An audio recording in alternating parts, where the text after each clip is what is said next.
గతంలో మనం చూసుకుంటే జగన్మోహన్ రెడ్డి గారి పరిపాలన, జగన్మోహన్ రెడ్డి గారి ప్రభుత్వంలో ఏ విధంగా సంక్షేమ పథకాలు అందాయి, ఏ విధంగా ప్రజలకి మేలు చేశారు, ఇంటి వద్దకే పరిపాలన అందించిన ఘనత వైఎస్ జగన్మోహన్ రెడ్డి గారు. ఆయన సుదీర్ఘ పాదయాత్రలో ప్రజల కష్టాలు చూసి నేను ఉన్నాను, నేను విన్నానని చెప్పి మేనిఫెస్టోని కూడా ఆ రోజు తయారు చేయడం కూడా జరిగింది. ఆయన మేనిఫెస్టోని భగవద్గీత లాగా, ఒక బైబుల్ లాగా, ఒక ఖురాన్ లాగా భావించి మేము చెప్పిన మాట ఖచ్చితంగా చేయాలని చెప్పి ఉద్దేశంతో ఆయన ముఖ్యమంత్రి అయిన తర్వాత ప్రతి ఒక్క హామీని నెరవేర్చిన ఘనత కూడా ఎవరైనా ఉన్నారంటే కూడా వైఎస్ జగన్మోహన్ రెడ్డి గారు.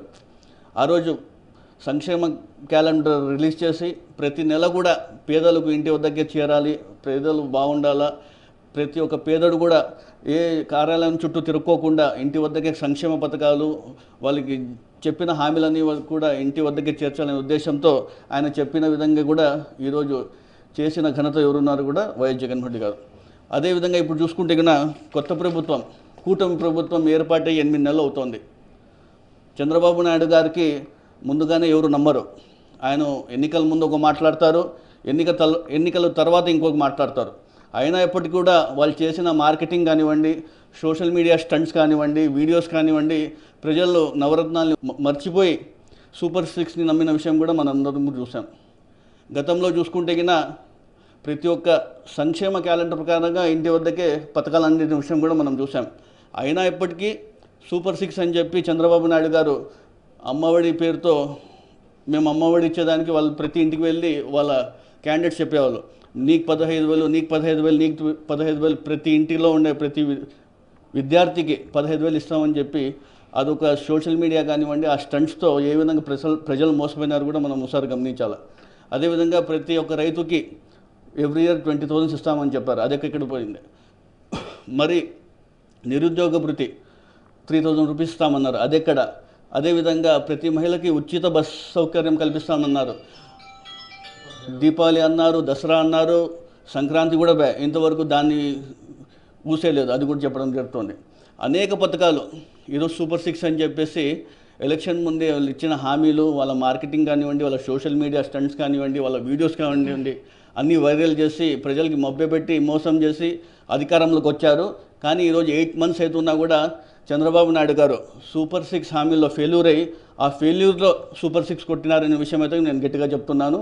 ఏమైనప్పటికీ కూడా ప్రజలందరూ కూడా చాలా బాధపడుతున్నారు. మేము ఎందుకైనా చంద్రబాబు నాయుడు గారికి ఓట్లు వేసాం, మాకు జగన్మోహన్ రెడ్డి గారు ఇంటికి ప్రతి నెల ఖచ్చితంగా మాకు ఆయన చెప్పిన ప్రకారం మా ఖాతాలో జమ అనేది కూడా ప్రజలందరూ గమనిస్తున్నారు. దగ్గరలో ఏం లేదు, రాబోయే రోజుల్లో ప్రజలే గుణపడటం లేదని తెలియజేస్తున్నారు. అందరికీ నమస్తే అండి. ముఖ్యంగా ఆంధ్ర రాష్ట్రంలో ఉన్న ప్రతి మహిళకు నమస్కారం చేసి తెలియజేస్తున్నాను.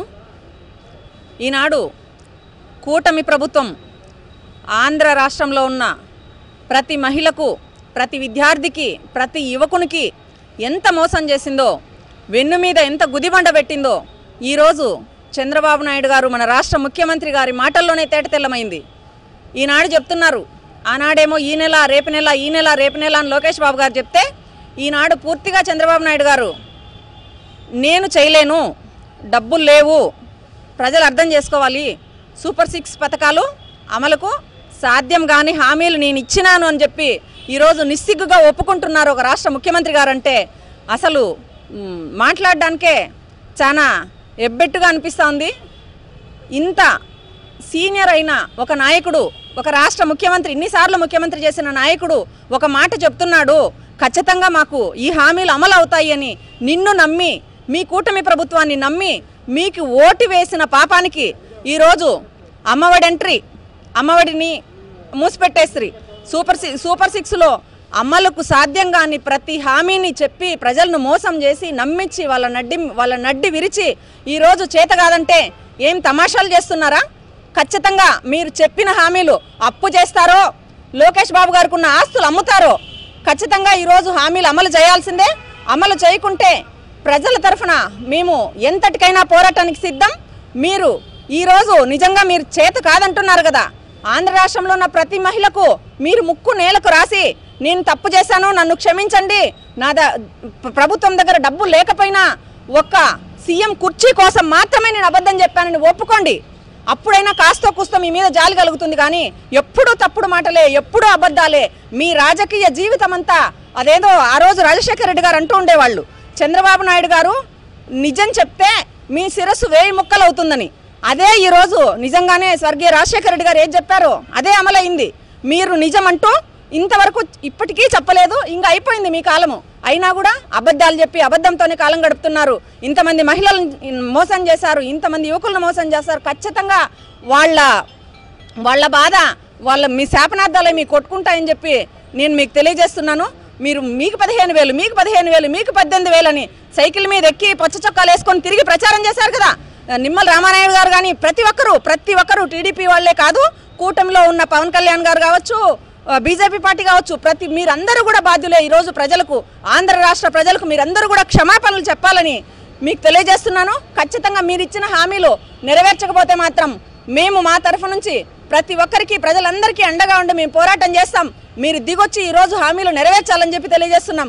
ప్రజల్ని ఇంతగా మోసం చేసే నాయకుడు ఆంధ్ర రాష్ట్రంలోనే కాదు, ఈ భారతదేశంలోనే కాదు, ప్రపంచ దేశాల్లోనే నువ్వు అబద్ధాలకు బ్రాండ్ అంబాసిడర్గా పేరుకెక్కినారని చంద్రబాబు నాయుడు గారికి మేము తెలియజేస్తున్నాం.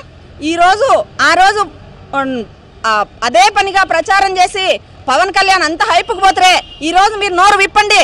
ఎందుకు మీకు ఇన్ని హామీలు అమలుకు సాధ్యం కావు?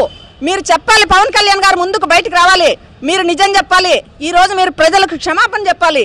ఈరోజు మీరు ప్రజలను, మీరు యువకులను మోసం చేసిన విధంగా కొన్నిదల పవన్ కళ్యాణ్ గారు మోసం చేసిన విధంగా ఎవ్వరూ మోసం చేయలేదు. ఇది మీకు చివరి ఎన్నికలు, ఇది మీకు చివరి ప్రజలు చరమగీతం రాసినారు రాజకీయంగా. మీరు ఇంకొకసారి రాజకీయంగా ఏ పాత్ర పోషించలేరని చెప్పి మేము తెలియజేస్తున్నాం. ఎట్టి పరిస్థితుల్లోన ప్రజలు ఎవరు ఆందోళన పడద్దండి, నిర్భయంగా ఉండండి. రాబోయే రోజుల్లో జగన్మోహన్ రెడ్డి గారు ఖచ్చితంగా వస్తారు, ప్రజలందరికీ మేలు చేస్తారు. జగన్మోహన్ రెడ్డి గారి ప్రభుత్వం రామరాజ్యాన్ని తెల్పించింది, ఈనాటి ప్రభుత్వం రావణ కాష్టాన్ని తలపిస్తుంది. అట్లాంటి ప్రభుత్వాన్ని మనకు కావాలా వద్దా అనేది ప్రజలు నిర్ణయించుకోవాలని చెప్పి తెలియజేస్తున్నాను. ఈరోజు చంద్రబాబు నాయుడు గారు ఆయన ఇచ్చినటువంటి హామీలన్నీ తుంగలో తొక్కి చేయలేనటువంటి పరిస్థితి ఈరోజు కొత్తగా చెప్పడం కాదు, తెలుగుదేశం పార్టీ యొక్క సాంప్రదాయమే అది అని చెప్పి ఈ సందర్భంగా గుర్తు చేస్తున్నాను. ఎందుకంటే ఎన్నికలు వచ్చినప్పుడంతా కూడా ఎన్నికల స్టంట్లలాగా జనాల దగ్గరికి పోవడం, ప్రజల్ని మభ్యపెట్టి మోసపూరితమైనటువంటి వాగ్దానాలు చేయటం, అటు తర్వాత ప్రభుత్వంలోకి వారు వచ్చిన తర్వాత ఆ హామీలన్నీ కూడా తుంగలో తొక్కి ప్రజల్ని మోసం చేసే పరిపాలన వాళ్లకు పరిపాటిగా మారిందని చెప్పి చెప్పొచ్చు. ఆయన ప్రభుత్వం వచ్చిన వెంటనే కూడా ఇది పరోక్షంగా తెలియజేశారు. కానీ ప్రజలు గుర్తుంచుకోవాలి, గతంలో జగన్మోహన్ రెడ్డి గారు డీపీటీ ద్వారా కానివ్వండి ఇచ్చిన ప్రతి సంక్షేమ పథకాన్ని కూడా విమర్శిస్తూ కోర్టుకు తీసుకెళ్ళినటువంటి చంద్రబాబు నాయుడు గారు ముఖ్యంగా ఒక విమర్శ చేసేవాళ్ళు. డైరెక్ట్ ట్రాన్స్ఫర్ చేసినప్పుడంతా కూడా ఇది తన సొంత డబ్బు కాదు, ప్రజల డబ్బు ఇస్తున్నారు అనే విధంగా ఆయన్ని విమర్శించారు. ఈరోజు ప్రజల డబ్బే కానివ్వండి, ప్రజలకు ఇవ్వడానికి మీకు ఎటువంటి సమస్యలు ఉన్నాయి, ఎందుకు ఇవ్వలేకపోతున్నారు? ముఖ్యంగా చంద్రబాబు నాయుడు గారు ఇటువంటి సంక్షేమ పథకాలు ఆయన ఏవైతే హామీ ఇచ్చారో ఆ సంక్షేమ పథకాలు ఇవ్వాలి అని అంటే రాష్ట్రం 15% అభివృద్ధి చెందాలి అనే విధంగా మాట్లాడుతున్నారు. ఏ విధంగా అభివృద్ధి చెందాలని అంటున్నారో నాకైతే అర్థం కావటం లేదు.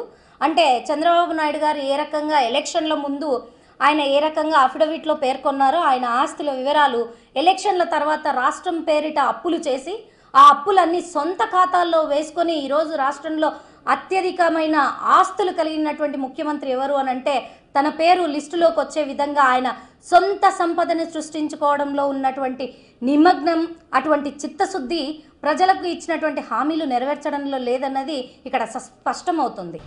మోసం చేయడము వెన్నతో పెట్టిన విద్య అని మరోసారి రుజువైంది.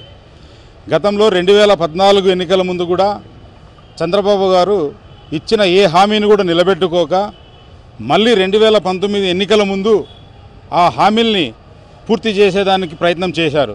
అప్పుడే జనాన్ని గ్రహించారు చంద్రబాబు నాయుడు గారు ఇది ఎలక్షన్ స్టంట్గా ఆయన చెప్పింది ఏది కూడా చేయరు అని చెప్పి గతంలో 2019 ఎన్నికల్లో చంద్రబాబు గారిని చేదరించుకున్నారు ఈ రాష్ట్ర ప్రజలు.